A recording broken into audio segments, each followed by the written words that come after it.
बिस्मिल्लाहिर्रहमानिर्रहीम, अस्सलाम वालेकुम। इनसाइड स्टोरी के साथ मैं मोहसिन बिलाल। तकरीबन 3 हफ्तों के बाद अपने इस यूट्यूब चैनल से आपसे मुलाकात हो रही है, जिसकी बड़ी वजह यह है कि मैंने ब्रॉडकास्ट मीडिया को कुछ वक्त के लिए खैराबाद कह दिया है और एक डिजिटल वेबसाइट है, न्यूज़ वेबसाइट रफ्तार, वो ज्वाइन की है। उनका अपना यूट्यूब पेज है, फेसबुक पेज है, ट्विटर पेज है, इंस्टाग्राम पेज है। तो मेरी आपसे दरख्वास्त है, जो मेरे यूट्यूब चैनल के सब्सक्राइबर हैं, कि इन पेजेस को और रफ्तार को सब्सक्राइब लाजमी करें, क्योंकि वहाँ पर आपको कुछ ऐसे इश्यूज़ मिलेंगे जो हमारे माशरे से रिलेटेड है, जो हमारे कोर इश्यूज़ हैं, जिनको हमारा मीडिया डिस्कस नहीं करता। हमारे तज्ज़ियाकार जो है अपने तज्ज़ियों में उनका जिक्र तक नहीं करते। अखबारात में भी उस हवाले से ख़बरें हमें कम कम मिलती हैं। तो इसलिए मैंने ये डिजिटल प्लेटफार्म ज्वाइन किया है और मैं उम्मीद है मुझे कि इस डिजिटल प्लेटफार्म पे आपको कुछ अच्छी खबरें भी मिलेंगी और कुछ ऐसे इश्यूज़ होंगे जो सोल्यूशन बेस्ड होंगे। अब आते हैं कि पाकिस्तान की मौजूदा सियासत में क्या चल रहा है, क्या खिचड़ी पकी हुई है, ये ऑडियो लीक अचानक क्यों आ गई है।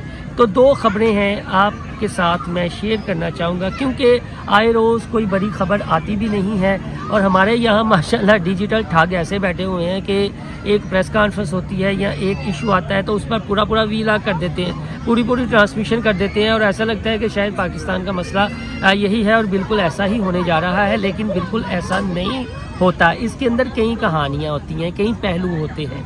इसहाक डार साहब आपको पता चल गया होगा वापस आ रहे हैं।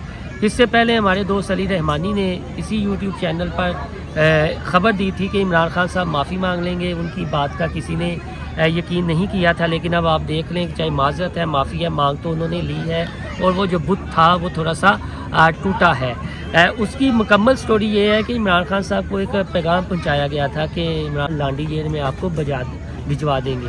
असल कहानी ये थी जो अली रहमानी थोड़ा सा गोल कर गए थे, असल में पैगाम ये दिया गया था। उसके बाद जो तौहीन अदालत वाला केस क्यों बना, तौहीन अदालत वाला केस इसलिए बना कि ये सबको अब एक लेवल प्लेइंग फील्ड मिल रही है। अब एक चीज़ को आप ये देखें कि जब अमरीकी सफ़ीर डोनाल्ड लू आरिफ अलवी से फिर मिले तकरीबन हमें ये बताया गया है कि 2 से 3 मुलाकातें हुई। उसके बाद इमरान खान साहब भी अमेरिकन के साथ मुलाकात करने में मुतहरिक हुए, फवाद चौधरी ने भी मुलाकात की। तो अचानक ऐसा क्या हो गया कि सदर पाकिस्तान को मुल्क के वसी तर मफाद का ख्याल आ गया और वो मुतहरिक हो गए। उन्होंने पसे पर्दा अपना किरदार अदा करना शुरू हुआ।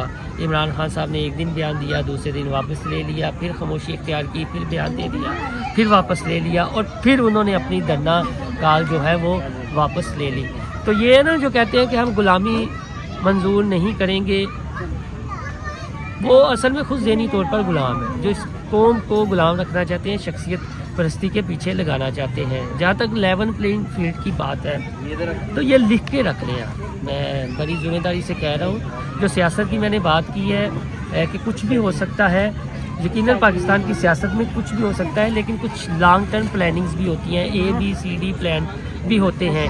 इमरान खान की नाअहली का केस, उनका जो है एहतजाज की कॉल वापस लेना, ऑडियो लीक्स का आना, मरियम नवाज़ और शहबाज शरीफ का प्रेशर में लाना, इसहाक डार का वापस आना, और ये लेवल प्लेइंग फील्ड नहीं है तो क्या है, ये बैलेंस किया जा रहा है और इस बैलेंस करने में हम सबको बेवकूफ़ बनाया जा रहा है, लिटरली बेवकूफ़ बनाया जा रहा है। 2 तरह के बयानिए जनरेट किए जा रहे हैं। एक जो PTI सोशल मीडिया चैनल, उनके हमनवा चैनल्स और तज्ज़ियाकार और वीलॉगर्स और ट्रोलर्स जो हैं वो क्रिएट कर रहे हैं। दूसरा बयानिया है जो नून लीग PDM के हमनवा चैनल्स हैं, उनके ट्रोलर्स हैं, उनके वीलॉगर्स हैं, वो दे रहे हैं बयानिया सोशल मीडिया पर, और एक आम पाकिस्तानी इसी में फंस के रह गया है, कंफ्यूज हो गया है।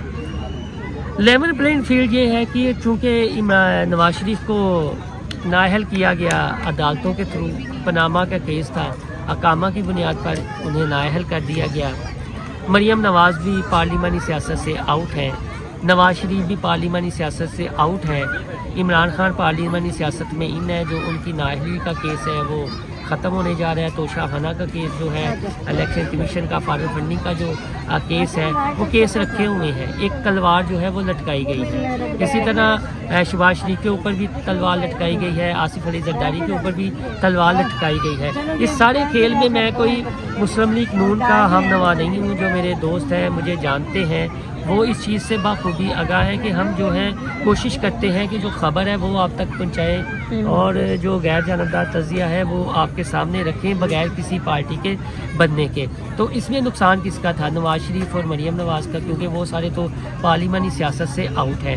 تو اب یہ ایک کھیل رچایا جا رہا ہے، ایک دوسرے پر پریشر ڈالا جائے گا اور اپنے کندھوں سے بوجھ ہٹانے کی کوشش کی جائے گی، چاہے وہ اسٹیبلشمنٹ ہو چاہے عدلیہ ہو، اور اس چیز میں نقصان جو ہے پوری پاکستانی قوم کا ہوگا. یہ خبر بتانے سے پہلے ایک چھوٹی سی خبر کہ ہمارے دوست ہیں علی رامے، آپ انہیں ٹویٹر پر لازمی فالو کریں. انہوں نے وقتہ ڈالا ہوا ہے چودھری پرویز لائی اور ان کی کرپشن کو، ان کے بیٹے کی کرپشن کو، مونس اسلائی کی کرپشن کو. اور آنے والے دن میں ایک سٹوری ایف آئی اے کے حوالے سے بھی آئی تھی کہ مونس اسلائی کا جو شوگر انکوائری کمیشن ہے اس میں کیس کیسے ختم کیے جانے کی کوشش کی جا رہی ہے، ان کی بیل کیسے ہو گئی ہے، ایف آئی اے کے کون کون سے اہلکار اس میں انوالو ہیں. یعنی یہ ہمارے اداروں کی صورتحال ہے. کسی کو ریلیف دینا ہوتا ہے تو آنکھیں بند کر کے ریلیف دے دیتے ہیں، کسی کو پکڑنا ہوتا ہے تو ایک سوئی کی چوری پر بھی جو ہے وہ معافی نہیں ملتی. تو پرویز لائی اور اس کے بیٹے نے انی ڈالی ہوئی ہے گجرات میں، جو جہاں پر ڈویژن ہے، جہاں پر ڈیولپمنٹ کے پروجیکٹ ہونے ہیں، ان کے ارد گرد کی اللہ ماشاء اللہ ان کے حواریوں نے اور انہوں نے ساری زمینیں خرید لی ہیں اور اب سرکاری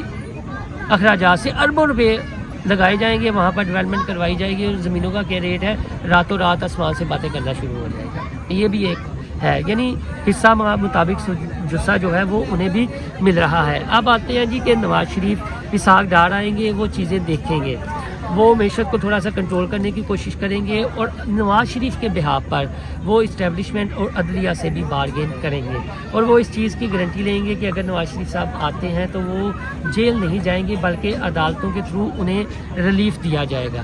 عدالتوں کے تھرو اگر نواز شریف کو ریلیف نہیں ملتا تو ہمارے ذرائع یہ کہتے ہیں کہ مریم نواز کو پارلیمانی سیاست میں ان کا راستہ کھولنے کے لیے کچھ راہ ہموار کی جائے گی اور عدالتوں کا ہی سہارا لیا جائے گا، کیونکہ اداروں کے حمام میں عمران خان بھی ویسے ہی ہیں جیسے شریف برادران ہیں، جیسے آصف علی زرداری اور ان کے حواری ہیں. تو یہ چیزیں ہیں جو ہم سب کو ٹوپی پلانے کی کوشش کی جا رہی ہے اور سوشل میڈیا پر اپنی مرضی کا نریٹیو، اپنی مرضی کا جو بیانیہ ہے وہ کریٹ کیا جا رہا ہے. عمران خان صاحب جو ہے وہ اسی طرح دھمکیاں دیتے رہیں گے، اسی طرح معیشت جو ہے وہ برا ہارے گا، معیشت کا اسی طرح کی تباہی جو ہے وہ پھرتی رہے گی. دوسری جانب یہ بھی ایک ایشو ہے بہت بڑا کہ اس سارے کھیل میں عوام کے ہاتھ کیا آئے گا. عوام کے ہاتھ فی الحال کچھ نہیں آئے گا، کیونکہ انقلاب صاف انقلاب نہیں ہوتا. انقلاب جو ہوتا ہے وہ خون مانگتا ہے اور یہاں پر اللہ ماشاءاللہ کوئی خون دینے کے لیے تیار نہیں ہے. کوئی لیڈر جو ہے وہ اتنا بہادر اور نہ ڈر نہیں ہے. عمران خان صاحب کے بارے میں بھی ایک جنرل پرسیپشن ہی ہے، وہ جتنے بہادر ہیں ان سب کا قریبی حلقہ احباب جانتے ہیں کہ وہ کتنے بہادر ہیں. تو کوئی بھی ویلا کسی کا بھی سننے سے پہلے خدا را اس کا بیک گراؤنڈ، چاہے میں ہوں میرا بھی بیک گراؤنڈ لازمی چیک کر لیں. کوئی چینل پر جو تجزیہ کر رہا ہے، جو اینکر بیٹھا ہوا ہے، اس کا بھی بیک گراؤنڈ چیک کر لیں، پھر ان کی باتوں پر یقین کریں. یہ آڈیو اچانک آ گئی، پھر 2 دن بعد ایک نئی ویڈیو آ جائے گی، ایک نیا سکینڈل آ جائے گا. اس سارے کھیل سے ہوگا کیا؟ کچھ بھی نہیں ہوگا. اشرافیہ ایک دوسرے پہ پریشر ڈالے گی، اپنے ایک دوسرے کو بلیک میل کرے گی، اپنے کام جو ہے وہ نکالے گی، اپنے حصے کا این آر او لے گی، اپنے حصے کے مفادات لیں گے اور یہ ریاست جو ہے دن بہ دن تنزلی کا شکار ہوتی جائے گی. اور جو نعرے لگاتے ہیں آپ جیسے مجھ جیسے کارکنان، ان کے ہاتھ میں کچھ نہیں آئے گا. تو خدا را میچور ہو جائیں اور یہ جو ڈیجیٹل ٹھگ ہے ان سے بھی پرہیز کریں. اللہ حافظ.